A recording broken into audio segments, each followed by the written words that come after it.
These are the facts and...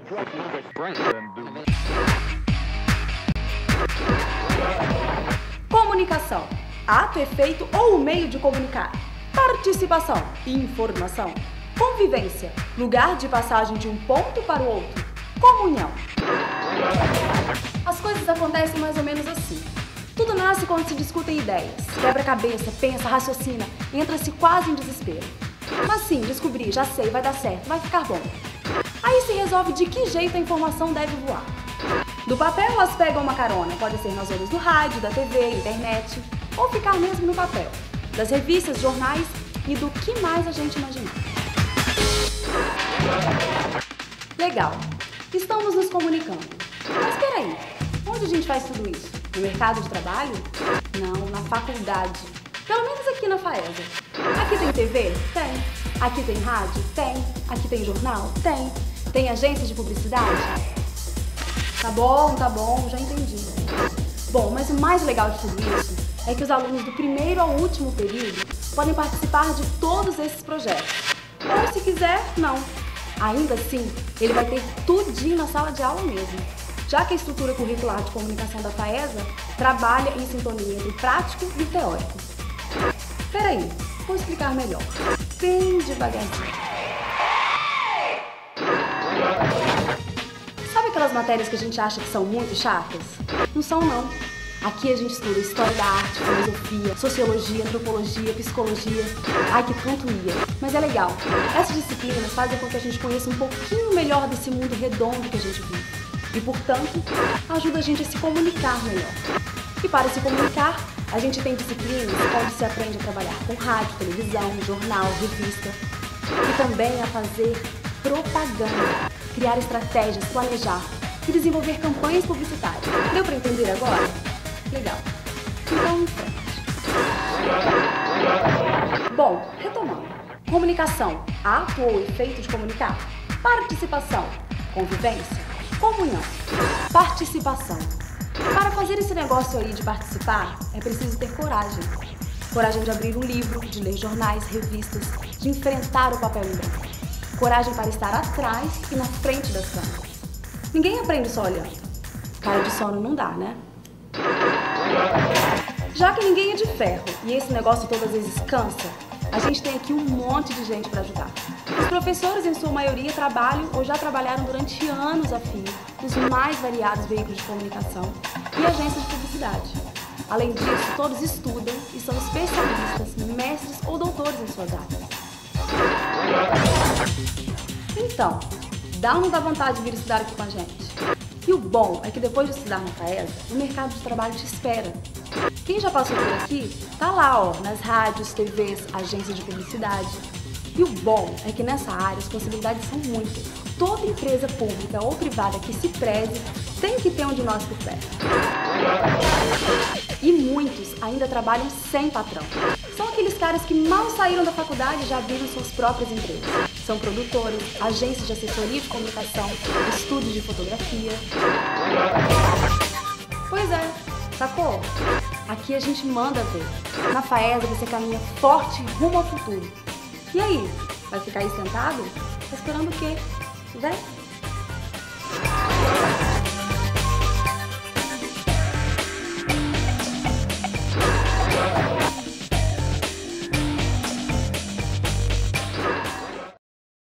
No dia 10 de novembro de 2006, a modelo de 21 anos, Ana Carolina Heston, morreu por falência múltipla dos órgãos causada pela anorexia.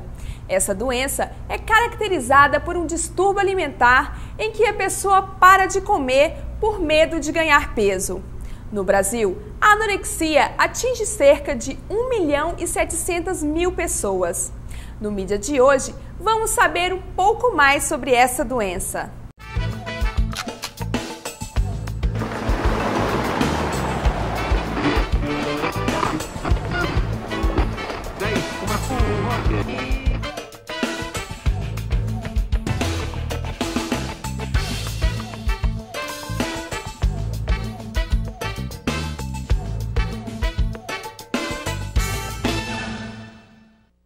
Para conversar com a gente, a nutricionista Michele Guinazzi e a jornalista Gil Xavier, que fez um trabalho de conclusão de curso sobre anorexia e bulimia. Sejam bem-vindas. Obrigada.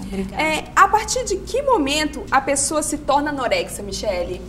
Bem, é muito difícil a gente conseguir determinar em qual momento a pessoa passa a ser uma anoréxica. Na verdade, ninguém se torna anoréxica de um dia para o outro. Ela vai desenvolvendo os sinais e sintomas da doença lentamente, até que um dia ela se manifesta e é perceptível para os médicos e familiares. O que a gente pode dizer, né, de uma forma bem geral, é que existem alguns critérios para classificar a pessoa como anoréxica ou não. E se as meninas, quando elas conseguem preencher com seus sintomas todos esses critérios, a gente considera ela como uma anoréxica. E quais são os sintomas da doença? O sintoma principal, com certeza, é o emagrecimento drástico. E depois disso, vai apresentando vários sintomas relacionados a esse emagrecimento. Disfunções hormonais, principalmente com hormônios da tireoide, hormônios... o estrogênio, então ela começa a apresentar amenorreia, ou seja, a falta de menstruação. Além disso, ela tem um sintoma muito característico que seria a sensação, um mórbido medo de engordar. Então ela sempre faz de tudo para não engordar e é um medo irracional, é característico da anorexia. E qual é a característica mais marcante numa pessoa anoréxica? A característica mais marcante, que seriam pessoas de padrões rígidos, seriam meninas muito perfeccionistas, são boas filhas, dóceis, e que na realidade elas conseguem esconder muito bem a doença por um período longo de tempo, da própria família inclusive. Então a característica mais marcante é que elas se isolam do convívio social, elas passam a se afastar dos amigos, das festas e da família para conseguir manter esse padrão de restrição alimentar e perda de peso. Gil, como as revistas e a mídia, de uma maneira geral, podem influenciar para o desenvolvimento da anorexia? A partir do momento que as revistas apresentam, né, modelo de beleza para a sociedade, para que essas meninas venham a imitar, né, ela já está influenciando. Durante as minhas análises, eu pude observar que esse padrão de beleza ele é muito imposto a elas. A obsessão, essas meninas elas têm uma obsessão muito grande para emagrecer, para poder ter um corpo perfeito. As revistas femininas, hoje em dia, vêm muito sobrecarregadas de que o corpo tem que ser imitado, de que o corpo tem que ser perfeito, e elas se baseiam muito nisso. E quando as revistas elas começaram a ditar esse padrão de beleza? Olha, isso vem, eu não me lembro muito assim, uma data exata assim, porque no meu trabalho eu não fiquei muito apegada ao processo histórico, eu peguei muito assim o hoje, né, a atualidade, mas as revistas, assim, de acordo com alguns textos lidos, artigos, elas começaram a se proliferar mesmo, está mostrando esse padrão de beleza que é exigido, que é massificado hoje para a sociedade na década de 90, de 80, por aí. Quais os mecanismos que são usados por essas revistas para ditar o padrão de beleza? A questão de que o corpo tem que ser perfeito, de que a mulher ela tem várias formas para adquirir esse corpo cada vez mais moldável, de acordo com o que a moda dita. Quais são os transtornos associados à anorexia? Os principais transtornos associados à anorexia são de ordem hormonal.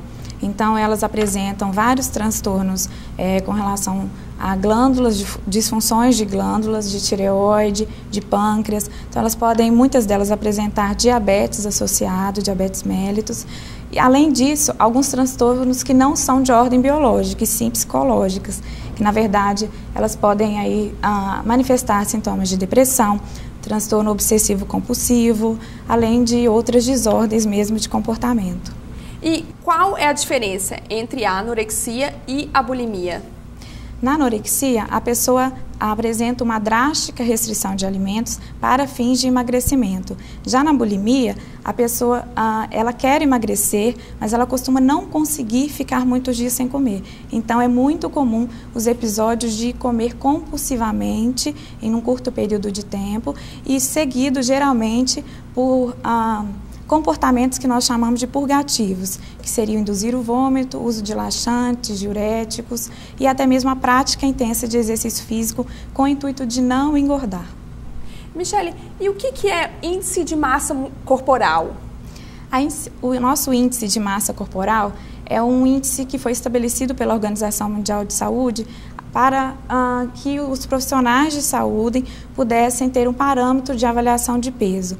Então, nós temos quando nós dividimos o nosso peso pelo quadrado da nossa altura, nós temos um valor e esse valor, então, ele é avaliado e nós verificamos se ele é considerado normal, saudável e podemos classificar as pessoas como desnutridas, saudáveis, excesso de peso e obesa. E quais são as principais causas da anorexia? A anorexia não tem uma única causa. Não é uma causa fácil de diagnosticar, na realidade é uma doença multifatorial. Então nós temos aí causas de ordens biológicas, então a tendência a ganhar peso costuma ser uma causa da menina desenvolver a anorexia, fatores psicológicos podem levar também à anorexia, então a rigidez com que essa menina às vezes ela é criada, o perfeccionismo e até mesmo desordens familiares, né, transtornos na família podem levar ela também. Além disso, nós temos os transtornos que são considerados socioculturais, que na realidade é a pressão, a cultura da magreza, que impõe a essa menina uma vontade de estar de acordo com o que é o padrão estético da atual. Como os profissionais da área, eles lidam com os sites e os meios de comunicação que incentivam a anorexia? Essa questão é muito polêmica e muito complicada. Na realidade, nós não temos muito como lidar com a velocidade com que a internet ela tem, na realidade. A gente consegue tirar um site da rede e surgem milhares no dia seguinte. Então, nós temos aí blogs de anoréxicas que promovem mesmo toda uma legião de seguidoras para que leiam o blog todos os dias e que repitam com elas os passos, os métodos para elas continuarem. Elas trocam dicas, elas trocam conselhos, fotos, e isso é uma questão que fica fora do controle do profissional. Então, na realidade, é uma discussão que a gente tem tentado estabelecer com os provedores para tentar como fazer uma revisão, um controle do conteúdo do que é mostrado, mas na realidade o papel tem que ser dos pais, dos próprios jovens e da escola, que na realidade tem que ter um controle de que essas meninas estão consumindo de mídia mesmo, o que elas estão lendo, o que elas estão escutando sobre o assunto.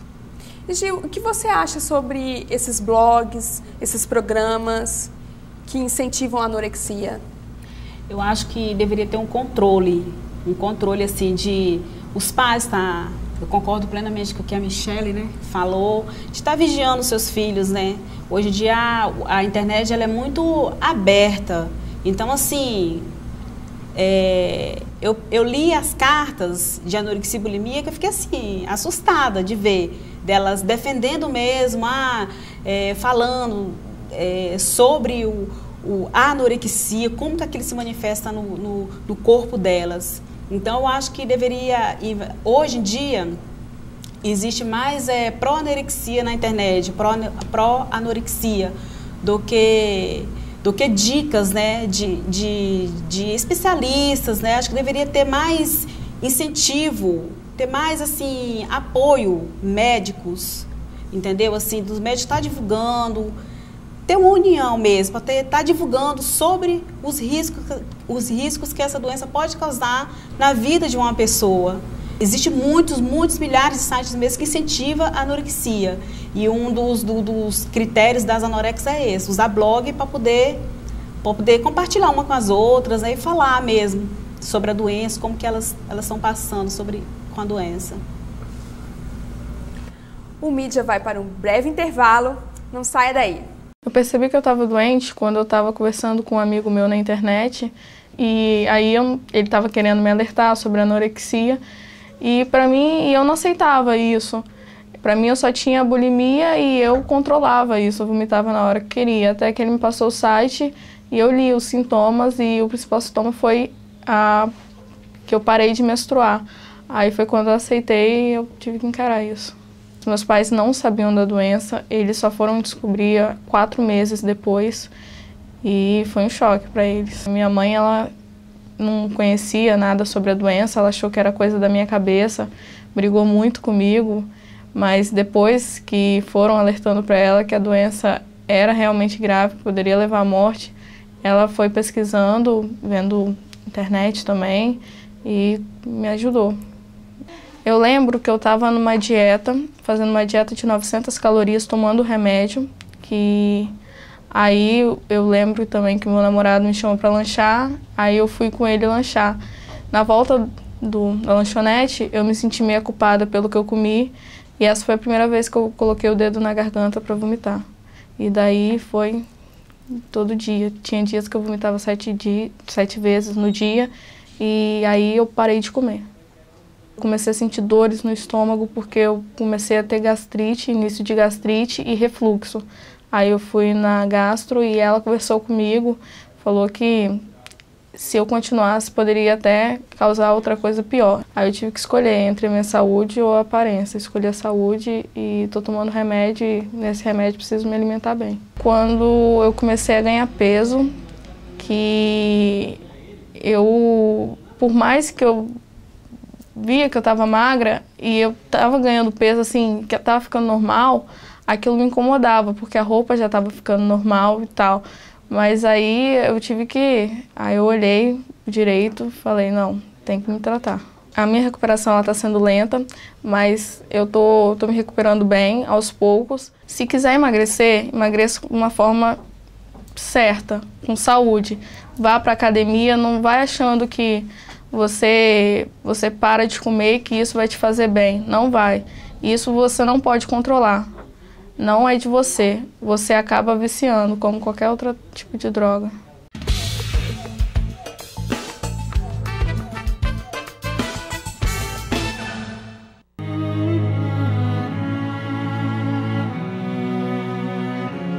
A Companhia Neo Yaô de Dança foi criada por Magno Godoy e por mim em 86. O que nós queríamos com essa companhia é continuar um trabalho de pesquisa de linguagem no teatro, envolvendo a dança e as artes plásticas.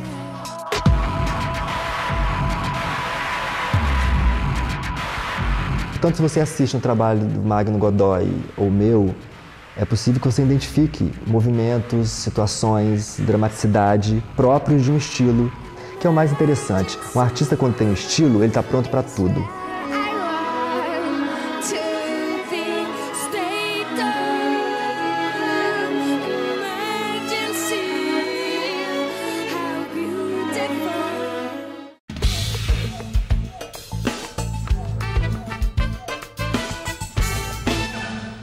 Estamos de volta com a nutricionista Michele Guinazzi e a jornalista Gil Xavier, que fez um trabalho de conclusão de curso sobre anorexia e bulimia.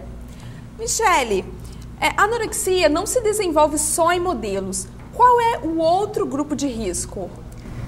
Na verdade, ela tem sido, nos últimos dias, muito discutida em modelos, mas existem outros grupos que sofrem bastante o risco de desenvolver anorexia.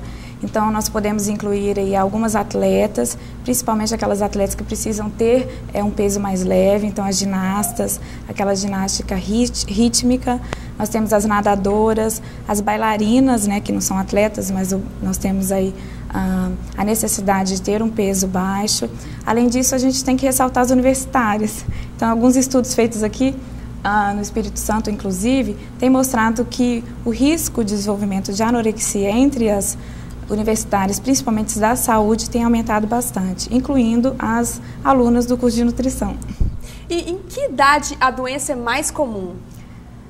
Podemos dizer que o desenvolvimento da anorexia ocorre em toda a adolescência, mas nós temos 2 picos principais, em torno dos 14 aos 17 anos. E por que a anorexia é mais comum entre mulheres? Para cada 20 mulheres, nós temos um homem que desenvolve anorexia. Então, é um valor bem mais alto. Na realidade, o que nós podemos encontrar de explicações seria uma predisposição, uma certa predisposição genética para isso, além de que o padrão de beleza feminino, ele permite que a menina desenvolva mais anorexia do que o homem. Enquanto que nos homens nós discutimos um novo tipo de transtorno, que é bastante atual, que é a vigorexia, onde ele quer criar mais massa muscular, enquanto a menina quer emagrecer. Então é muito mais comum nas mulheres. E quais os países que estão mais propensos a essa doença? Todos os países ocidentais. Nós temos aí números de anorexia bem maiores nas populações ocidentais. Dentre as ocidentais, nós destacamos aí os países europeus, principalmente Itália, França, Inglaterra, nos Estados Unidos e nos países latinos. O Brasil é o campeão de anorexia. Agora, no Oriente, não é que não exista anorexia. Pelo contrário, hoje, a nossa maior percentual de anoréxicas no mundo oriental está no Japão, onde agora o padrão de beleza das modelos e das meninas é muito mais drástico e muito mais magro do que o nosso. E quais são os fatores que levam o Brasil a ser campeão na doença, né, na anorexia?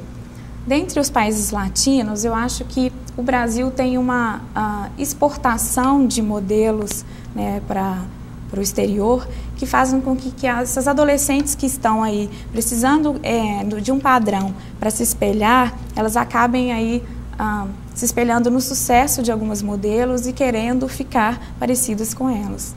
Michele, quais são os benefícios da atual divulgação na mídia sobre a anorexia?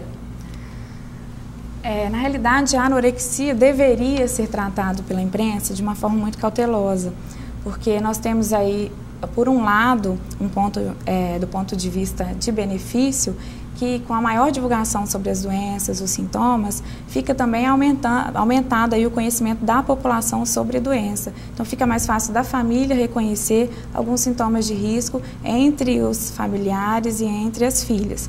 Agora, por um outro lado, nós temos o ponto de vista negativo, que quanto mais é informado aí sobre os métodos utilizados por essas anoréxicas, mais meninas com risco de desenvolver anorexia, elas imitam e podem aí reproduzir esses métodos. Então, eu sou a favor da discussão sem sensacionalismo, onde a gente expõe o paciente e a família, e a discussão onde também a gente não divulga detalhes de como ser anoréxica e também o nome de alguns medicamentos. E para você, Gil, quais são os benefícios dessa discussão pela mídia? Eu acredito que a mídia ela tem que falar mais sobre a doença de forma mais detalhada, falar mais sobre o que é a doença, entendeu? Assim, de forma que venha informar realmente para a sociedade sobre a doença, não apenas citar mais ou menos, entendeu? Michele, a família pode ser um dos fatores que podem influenciar na anorexia, no desenvolvimento da anorexia? Sim, como eu disse anteriormente, alguns fatores familiares podem colaborar para o desenvolvimento da anorexia. Só que eu quero ressaltar que a culpa é da família, como às vezes vem divulgado erroneamente aí na imprensa. Na realidade, a família pode colaborar sendo conivente com a doença. Então, hoje, na nossa prática clínica, nós vemos aí meninas de 8, 10, 12 anos querendo emagrecer, querendo iniciar um regime, e às vezes apoiada pela família e às vezes elogiada também pela família sempre que elas alcançam resultado. Só que a partir do momento em que elas começam o regime, é muito fácil perder o controle entre o saudável e o patológico. E qual a providência que a família deve tomar no momento que ela descobre anorexia em alguém da família? Sempre que a família perceber comportamentos de risco ou suspeitar que existe a possibilidade, né, da filha ou da familiar ser anoréxica, ela deve, o meu conselho é que ela deve começar a reparar nos detalhes do comportamento do dia a dia, do cotidiano dessa menina. A partir daí, procurar aí profissionais especializados na área e levar essa menina para acompanhamento e avaliação médica, porque na realidade nem sempre ela é uma anoréxica, e às vezes há início, um comportamento de risco que às vezes a mãe ficou muito preocupada. E quais são os tipos de anorexia?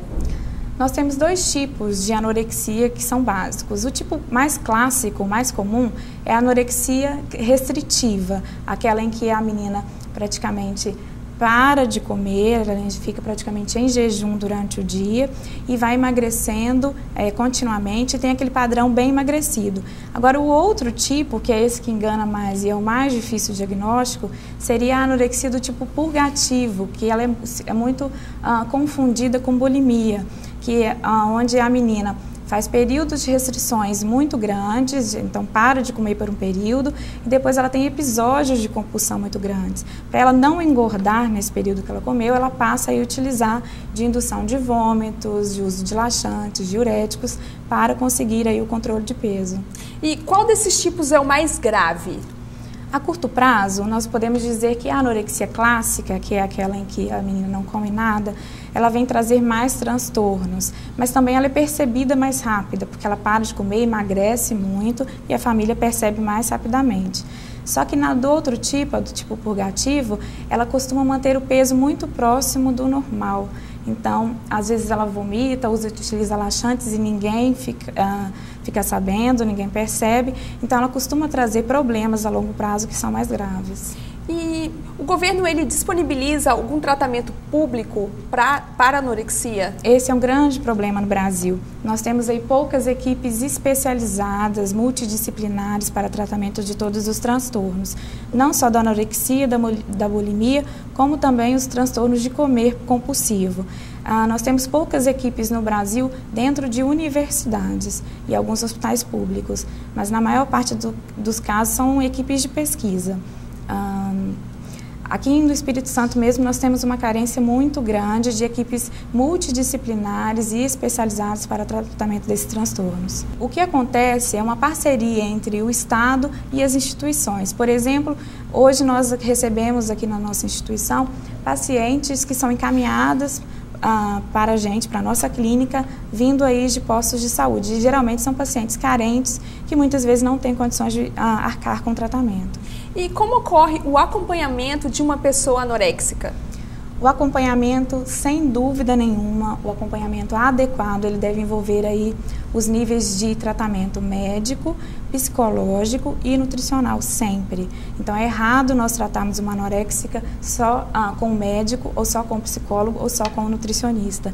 Então, nós dividimos geralmente o tratamento em 2 fases, que a primeira fase é onde nós tentamos tirar essa paciente quando necessário do risco de morte e também tentar convencê-la sobre os riscos da doença e esclarecer.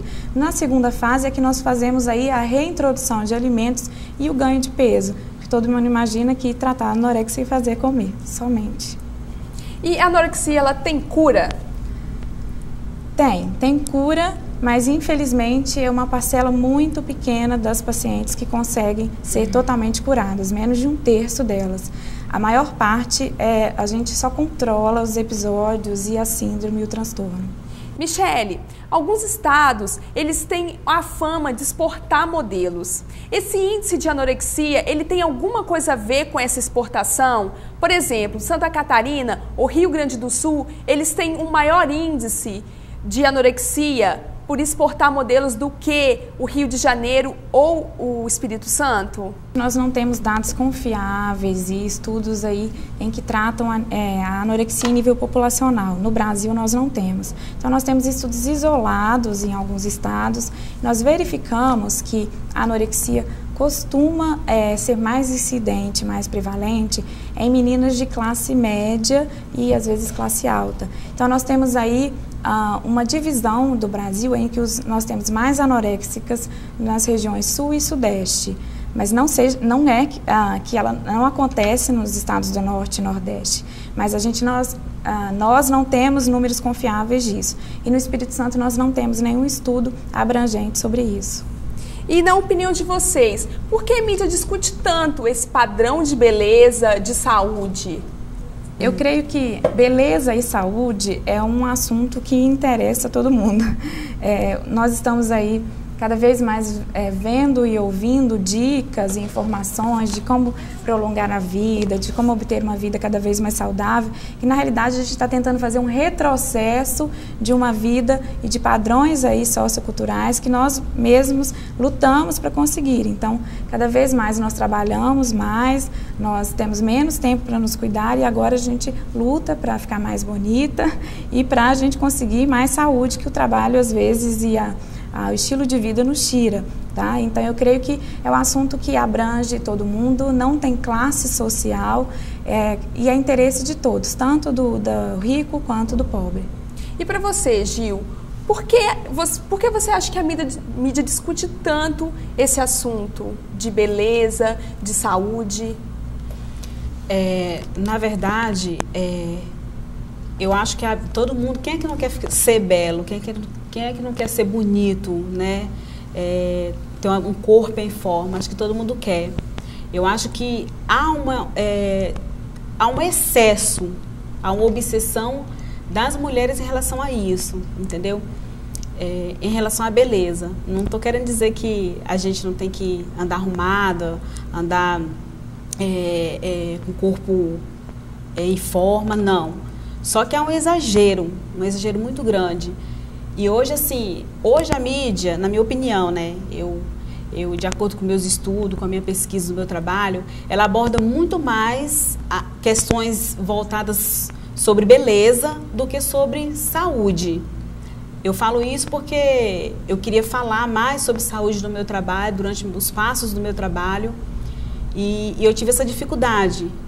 Como eu vi que a anorexia, ela tem muito uma ligação, uma interligação com padrões estéticos de beleza, eu peguei matérias que falam sobre beleza e relacionei. E até usei, assim, me baseei em autores como a Miriam Goldenberg, que fala muito sobre a questão do corpo como valor, como que o corpo da mulher hoje em dia, ele está cada vez mais transformado, cada vez mais modificado, através de uma lipoaspiração, cirurgias plásticas, e, enfim, ela fala muito dessa questão do corpo da mulher, que ela fala sobre a questão do corpo como valor e fala muito dessa questão do corpo, que esse corpo está cada vez mais moldado. E a mulher hoje em dia valoriza muito isso, entendeu? Ela coloca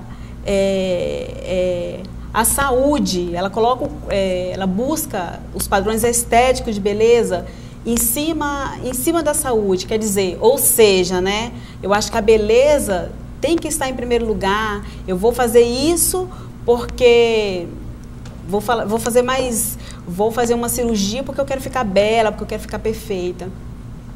E uma das coisas que me chamou a atenção durante o meu trabalho é que igual uma matéria que eu analisei de uma menina que ela se sentia muito triste, se sentia porque ela é gordinha, entendeu? E ela depois que ela fez ela fez cirurgia de estômago, redução de estômago.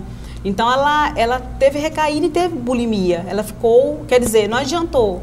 Eu quero dizer que não adiantou ela ser gordinha e fazer a cirurgia para poder emagrecer. Mesmo fazendo a cirurgia de estômago para ficar magra, entendeu? Ela ficou deprimida do mesmo jeito. E pior, teve bulimia. Eu li um depoimento dela de acordo, nos passos da minha análise, entendeu? E uma coisa importante que eu acho bom falar também é que, além da anorexia e bulimia ser um padrão, ser psicológico, não existe só um fator, né, que influencia, como a Michele diz. Existe o psicológico, cultural.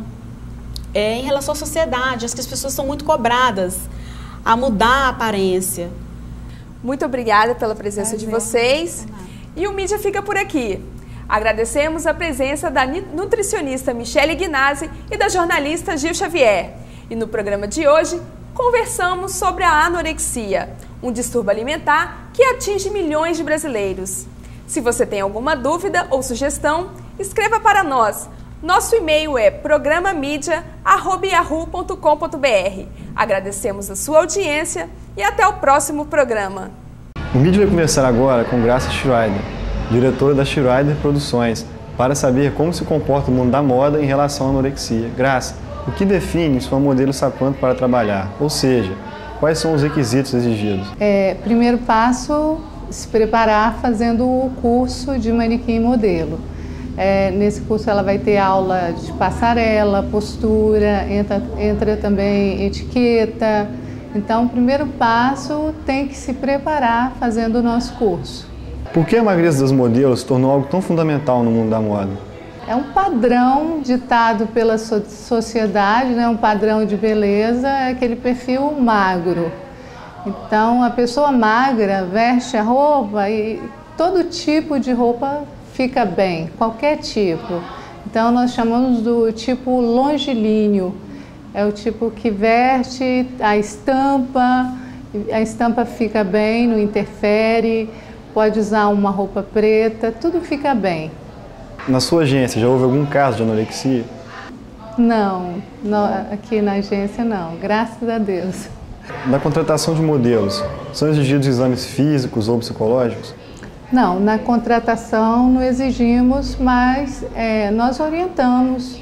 E a Schreider é uma agência familiar, que a família acompanha de perto os trabalhos, tem que ter uma pessoa acompanhando. Então, é muito fácil detectar quando a pessoa tem algum problema. Existe algum trabalho de conscientização feito com as famílias para esclarecer doenças como anorexia e bulimia? Nós temos uma aula que nós ensinamos cabelo e maquiagem na prática. Nesta aula a gente fala não só da parte de como se maquiar, se produzir, mas também orientamos que tudo que a gente come reflete não só na nossa forma física, mas na nossa pele e no nosso cabelo. E aquilo que a gente deixa de comer também vai ser prejudicial. E a família é convidada a participar dessa aula. Você disse que na sua agência nunca teve nenhum caso de anorexia. No caso, se ocorresse algum problema desse tipo, a agência tem como dar suporte a essas meninas?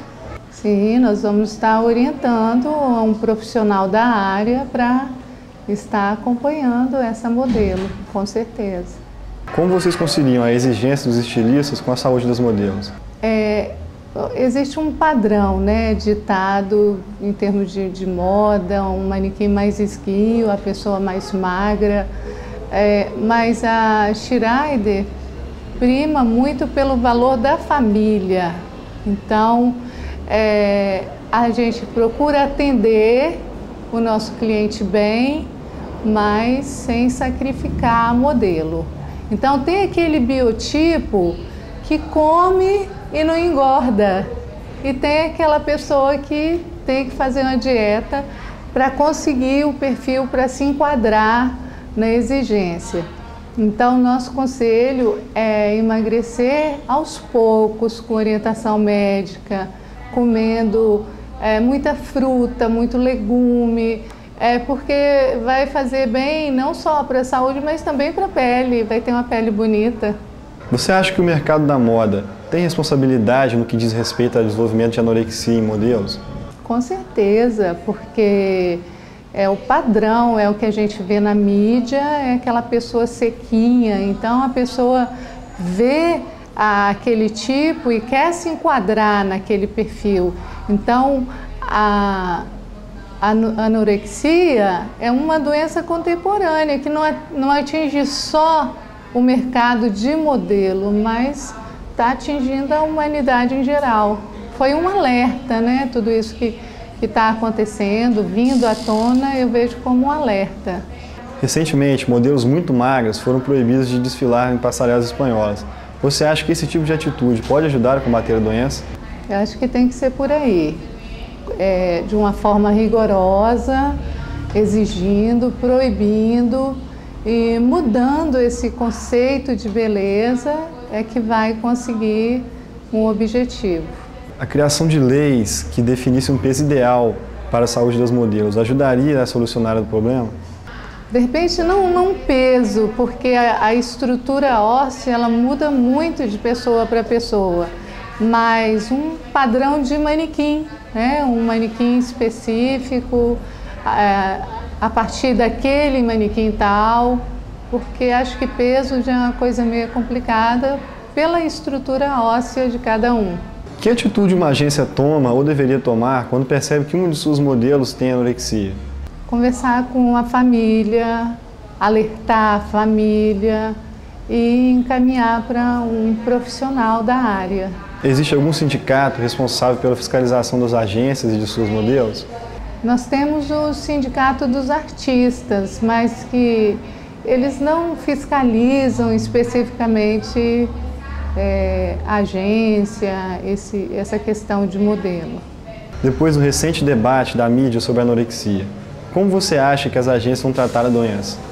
Acho que um posicionamento mais sério, observar com mais cautela os profissionais que estão trabalhando, prestando serviço para a gente, alertar a família.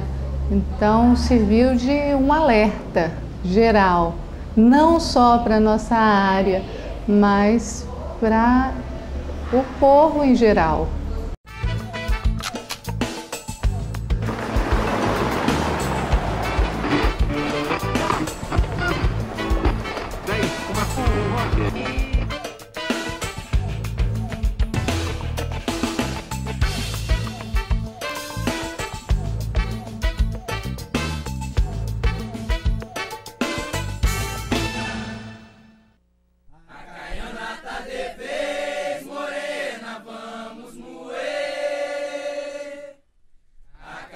Em frente aos portões, o sol já vai alto.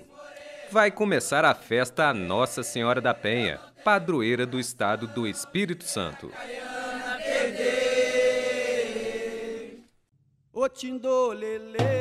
A subida ao Convento da Penha, situado no Morro do Morena, em Vila Velha, possui 140 metros de extensão. Os tambores, a dança e o canto são para os conguistas mais do que simples instrumentos. São os condutores por onde se manifestam suas raízes.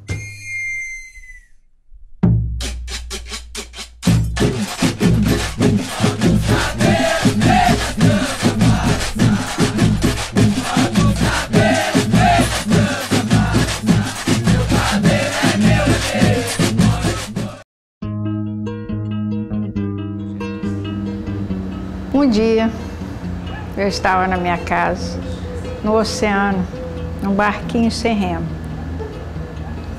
Aí eu estava assim, aí de repente o Senhor falou comigo, vai no Sebrae.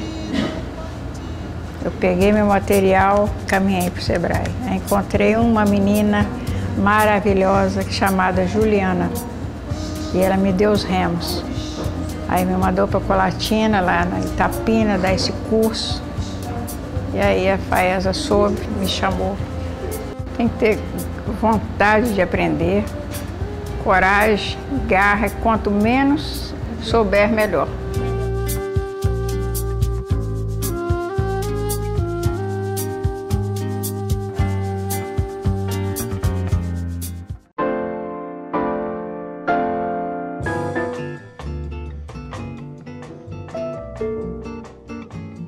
O hipertenso, através de pequenas mudanças no estilo de vida mesmo, tem como ele ter uma alimentação boa, gostosa e saudável. A gente elaborou essa oficina com intuitos de estar ajudando a reduzir a quantidade de sal, conhecendo novos alimentos, utilizando ervas naturais, né, no lugar de temperos já industrializados. E tá também estimulando a criatividade na cozinha, né? De estar usando vários temperos, às vezes, por exemplo, coentro, que a gente usa só em peixe, né? Tá colocando no arroz, tá colocando numa salada. Usar a mesma criatividade, não ficar só em 2, 3 temperos. Variar ao máximo, para realçar mesmo o sabor.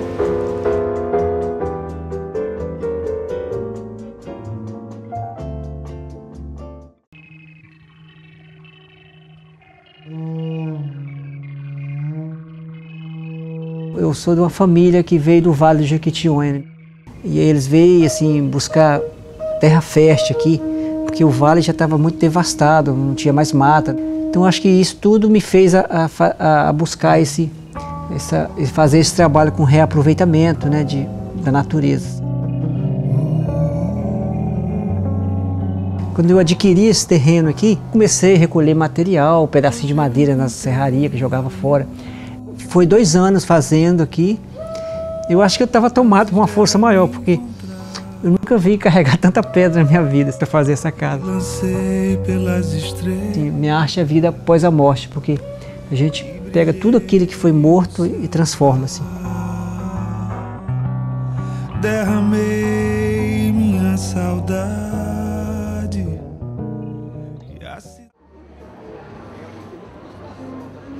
Afonso Abreu, Marco Antônio Grejó e Pedro de Alcântara.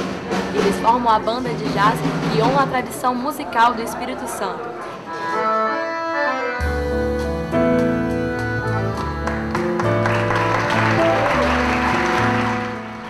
O Afonso Abreu Trio começou com uma velha amizade. Afonso Abreu e Marco Antônio Grejó já tocam juntos há mais de 40 anos. Há 10 anos, se juntou à dupla o pianista e maestro Pedro Alcântara.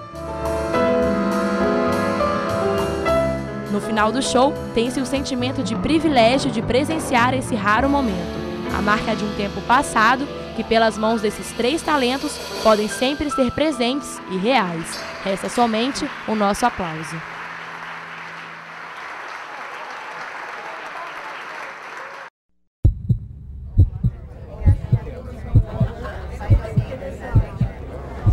A vida é um hospital onde quase tudo falta.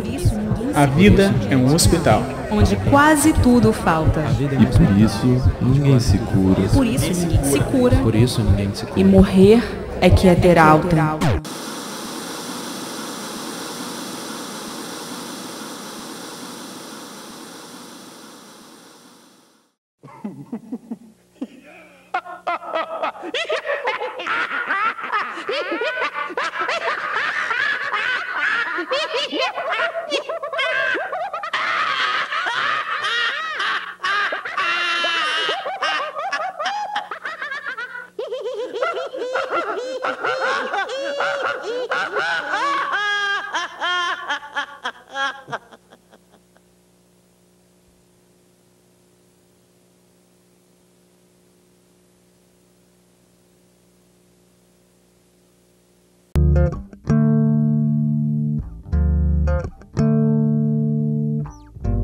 As orquídeas são, sem dúvida, as plantas mais belas e intrigantes das nossas matas. O Espírito Santo é o estado do Brasil que mais espécies de orquídeas hospeda.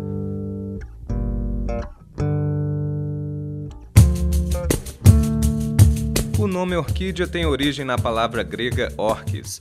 Naquela época, as pessoas acreditavam que essas raízes tinham poderes afrodisíacos e as usavam na alimentação depois de convenientemente preparadas. As orquídeas apresentam uma estrutura floral muito peculiar que as identificam e distinguem das demais espécies vegetais.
assim, vou apostar em mim. Aprendi a levantar se caiu. Eu não vou dizer, é quase sem querer, que eu te peço pra ficar e sair. Só pra entender o meu porquê, depois voltar e perceber quem é que vai levar você.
Em 1972, nascia a Faculdade de Administração Espírito-Santense FAESA.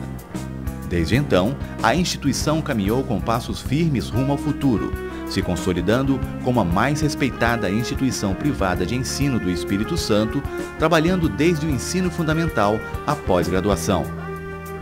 Na década de 80, na Avenida Vitória, é erguido o primeiro campus. E na década de 90, pelas mãos de uma nova geração, ancorada na firmeza de um líder, a FAESA dá seu grande salto. Surgem os campus 2 em São Pedro e o campus 3 em Cariacica. Cada um assume a sua vocação. Na Avenida Vitória é reafirmado o perfil de gestão, negócios e design. Também são lançados os cursos sequenciais, os primeiros do estado, e o núcleo de ensino à distância. Em São Pedro são implantadas as faculdades de Educação, Comunicação, Ciências da Saúde e Ciências da Terra. E em Cariacica, a Faculdade de Administração passa a atender as demandas da comunidade local. Ao mesmo tempo, se desenvolve a educação infantil, o ensino fundamental e o médio. Entendendo que os primeiros fundamentos são os que ficam por toda a vida, a FAESA fomenta a participação direta dos pais no processo de educação, promovendo a interação entre escola, pais e alunos. Hoje, usufruindo de 30 anos de experiência em educação nas escolas FAESA, crianças, adolescentes e adultos reafirmam o presente e preparam o futuro. Hoje são dezenas de cursos de graduação à disposição da comunidade capixaba e brasileira. Em todas as áreas de formação, a FAESA acredita que educar para a vida seja o único caminho possível. Investir no ser humano e fomentar suas potencialidades rege o caminho de seu corpo diretor e docente. Para atender tal desafio, o trabalho visando a formação continuada de professores e funcionários é constante. A FAESA entende que promover o desenvolvimento social por meio do conhecimento é mais que um compromisso, é sua missão. Para tanto, a FAESA vai além da sala de aula. Nas áreas de comunicação, saúde, agronegócios, educação e administração, os alunos transcendem a sala de aula e vivenciam o dia a dia de trabalho, ao tempo que desenvolvem a cidadania através de projetos que envolvam a comunidade. Na Faculdade de Saúde, por exemplo, nas clínicas de odontologia, terapia ocupacional e fonoaudiologia, dezenas de alunos prestam atendimento à comunidade carente da Grande São Pedro. Na comunicação, a TV Faesa trabalha com 30 alunos que colocam no ar semanalmente, pelo canal universitário de Vitória, 8 programas de televisão. Na administração, a empresa Júnior da consultoria fomenta e incuba ideias de micro e pequenos empresários e auxilia organizações não governamentais. Nos projetos de extensão desenvolvidos com o objetivo de aplicar o ensino e a pesquisa em benefício da sociedade, alunos e professores também estão presentes. Hoje são dezenas de projetos em desenvolvimento envolvendo a comunidade da Grande Vitória, beneficiando mais de 600 pessoas. Projetos como São Pedro na Ponta do Lápis, curso para alfabetização de jovens e adultos, desenvolvido pela Faculdade de Educação e Comunicação, abordagem em saúde bucal dos agentes comunitários, realizado pela Faculdade de Ciências da Saúde, e o curso de capacitação de modelagem no Campus 1, além de dezenas de outras atividades profissionalizantes oferecidas pela Faesa, são exemplos da inserção social da instituição. Os núcleos de pós-graduação com mais de 20 anos de experiência se dividem em 7 áreas: saúde, negócios, direito, design, comunicação, educação, informática e contabilidade. A biblioteca, com mais de 80 mil exemplares e totalmente informatizada, dá suporte aos estudantes e professores.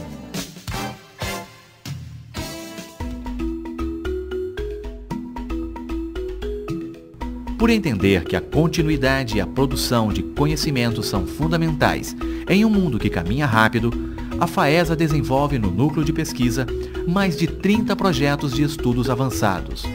Atualmente, as pesquisas na área de saúde, mídia e meio ambiente são as que mais se destacam.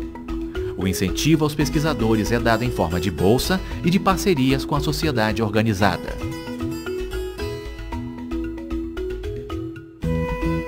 Através da pesquisa, dos projetos de extensão, do trabalho de professores e alunos dentro e fora de sala de aula na busca constante pela produção do conhecimento, a Faesa reafirma seu comprometimento com a sociedade capixaba e com sua missão: promover o desenvolvimento social por meio do conhecimento. Faesa, há mais de 30 anos educando e trabalhando para o Estado do Espírito Santo.